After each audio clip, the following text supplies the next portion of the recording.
今回はリアルグレードデスティニーガンダムチタニウムフィニッシュを作ってみたいと思います。箱は白地に青というか紫のような色で文字が書かれています。機体の写真も同じ色になっています。蓋を開けて中を確認してみたいと思います。白色の外装部はホワイトメッキのチタニウムフィニッシュになっています。その他のパーツもメタリックカラーになっています。8袋と取扱説明書が入っています。1枚の紙になっているのはチタニウムフィニッシュ専用の取扱説明書です。リアルグレードデスティニーガンダム用の取扱説明書も入っています。冊子になっていて中には武器の説明などのページもあります。最後のページはリアリスティックデカールの貼る位置や色の指定などが書いてあります。9袋あるので積んでみると結構高くなります。パーツを確認します。A パーツはホワイトメッキの外装パーツになります。新アスカのフィギュアもあります。A パーツの黄色の部分はメタリック色になっています。高エネルギー長射程ビーム砲のパーツもあります。グリーンのメタリック色になっています。シールドは透明のクリアパーツになっています。シールを貼って完成させるタイプです。B パーツはアドバンスド MS ジョイント4です。足や腕など全体的に使われています。ストライクフリーダムと同じものが使われています。C パーツは多色成形のパーツになります。青色のメタリック色の外装パーツや水色のメタリック色のアロンダイトビームソードのパーツがあります。D1 はホワイトメッキのパーツで頭部などのパーツがあります。シールドなどのパーツもあります。D2 は先ほどと同じ部分のパーツです。アンクルアーマーなどがあります。E1 は赤色のメタリック色のパーツです。腰の部分や足、ウィングなどの赤色のパーツがあります。E2 は先ほどと似たようなパーツです。F パーツはグレーのメタリックカラーになっています。少し濃いめの色でラメみたいなものがキラキラと光ります。ハンドパーツや高エネルギービームライフルのパーツもあります。G パーツは先ほどと同じような色ですが少し薄い感じがします。ウィング部分やマウントラックのパーツなどがあります。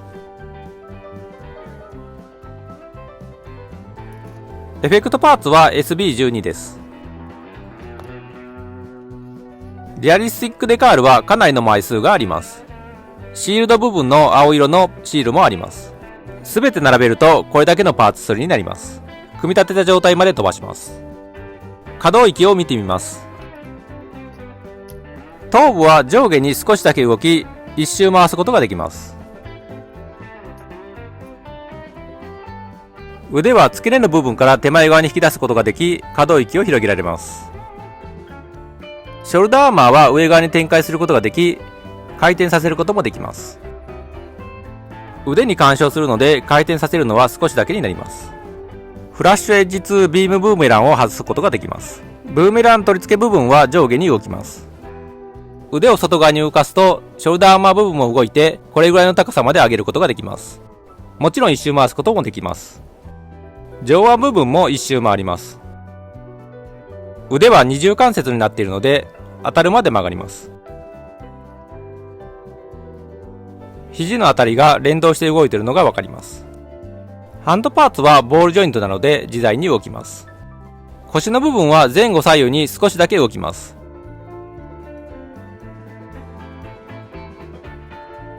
干渉するのであまり回転はしないです。上のハッチの下側の部分を押して浮かして下に動かします。手前側に引き出します。下のハッチを開けて上側のハッチを上に動かします。正面を当てるとコックピット内を見ることができます。閉じる場合には先ほどと逆の手順で閉じます。上のハッチを下に動かして下のハッチを閉じます。上のハッチを押し込んで上側に動かします。これでハッチを閉じることができました。フロントアーマーは結構手前側に動かすことができます。ただ横側にはあまり動かないです。サイドアーマーは外側に少しだけ動き、あまり意味はないですが一周回すこともできます。リアアーマーもフロントアーマーと同じぐらいまで動きます。外側にはあまり動かないです。股関節部分はこの部分を下側に動かしてロックを解除します。これでロックが解除された状態になります。足を取り付ける穴の開いている部分を手前側に動かすことができます。先ほど動かした部分を上側に動かすとロックすることができます。戻す場合には先ほどと逆の手順で戻します。最後に上側に動かしてロックします。太ももの上の部分が結構外側に回ります。外側にはサイドアーマーに干渉するまで動きます。前方はフロントアーマーに干渉するまで上げることができます。後ろ側もリアアーマーに干渉するまで上げることができます。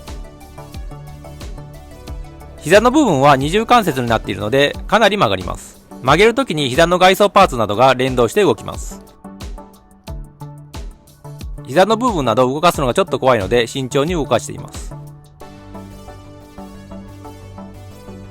ふくらはぎの後ろ側のスラスターは展開することができます。戻すときは押し込んで閉じます。アンクルアーマーは上下左右に少しだけ動きます。足首の部分から左右に90度ぐらい回ります。足首の部分から内外にも動きます。前後にも少しだけ動きます。足の甲の部分が下側に動き、つま先部分を少しだけ動かすことができます。かかと部分は動かないです。マウントラックは回転する部分と回転と角度を変えられるボールジョイント部分の二軸になっています。スラスターの上の部分が上下に動きます。羽の部分は上側に展開でき、小羽も上に展開できます。羽は取り付け部分から回転させることができます。後ろ側に少し傾けることができます。もう一つの軸の部分から上下に動きます。シールドは中央から下側にスライドさせることができます。この穴にシールドの裏側の突起部分を差し込みます。これで腕に取り付けることができました。手の甲の黄色いパーツを外します。ビームシールドに先ほど外したパーツを取り付けます。ビームシールドの突起部分を手の甲の穴に差し込みます。これでビームシールドを取り付けた状態の完成です。バックパックの突起を背中の穴に差し込みます。フォアグリップはスイングするようになっています。手のひらの穴にグリップ部分の突起を差し込みます。指のパーツをはめます。ボールジョイント部分に輪っか状のパーツを通して腕に取り付けます。振ってみても動かないので保持力はあります。グリップ部分が動かないので前回作ったストライクフリーダムよりは安定感があります。マウントする場合にはビームライフルの突起部分を穴に差し込みます。上側にスライドさせてアロンダイとビームソードを外します。ビームソードは展開することができます。つばの部分を展開します。穴が開いてあるのでエフェクトパーツを差し込みます。反対側もはめておきます。グリップ部分の突起を手のひらの穴に差し込みます。指のパーツを取り付けます。ボールジョイントに輪っか状のパーツを通して腕に取り付けます。大きい武器なので振るとさすがに腕が下がります。両手で持たせる場合、左手は可動指のハンドパーツを使います。動かしている時に指が外れやすいのが難点です。マウントする場合にはこの突起部分を引っ掛けます。高エネルギー長射程ビーム砲は展開して手前側に動かします。グリップ部分を起こして回転させて突起部分を上に向けます。手のひらの穴に突起部分を差し込んで指を入れます。可動指のハンドパーツを使うので少し無理な動かし方をすると指が外れやすいです。背中の部分とハンドパーツの部分で止めているので保持力はあります。収納する場合にはグリップ部分を90度回して倒します。背中の部分を持って起こして方針を畳みます。突起があるので穴にはめてロックします。マウントする場合にはこの突起部分をマウントラックに引っ掛けて下側にスライドさせます。フラッシュエッジ2ビームブーメランです。ショルダーアーマーから外します。エフェクトパーツのギザギザが上の方まである方が後ろになります。短いエフェクトパーツも上の方までギザギザがある方が後ろです。ハンドパーツにグリップの後ろ側をはめて手の甲のパーツをはめます。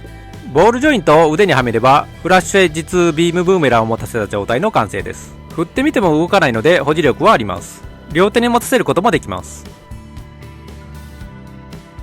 付属品に新アスカのフィギュアがついています。さすがにこの大きさのフィギュアを塗ろうとは思わなかったです。可動指のハンドパーツは付け根部分はボールジョイントで第二関節は曲がるようになっています。銃などを持たせるときに使うハンドパーツが1つ。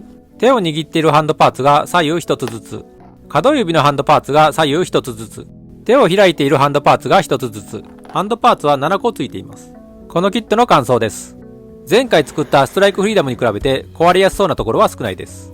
見た目は全体的にホワイトメッキやメタリックカラーになっているので非常に綺麗です。少し気になったのは手の甲のパーツが外れやすいのと、初期のリアルグレードにありがちな可動指のハンドパーツの指が取れやすかったです。ホワイトメッキ部分がアンダーゲートになっていないので、ゲート跡が結構目立ちます。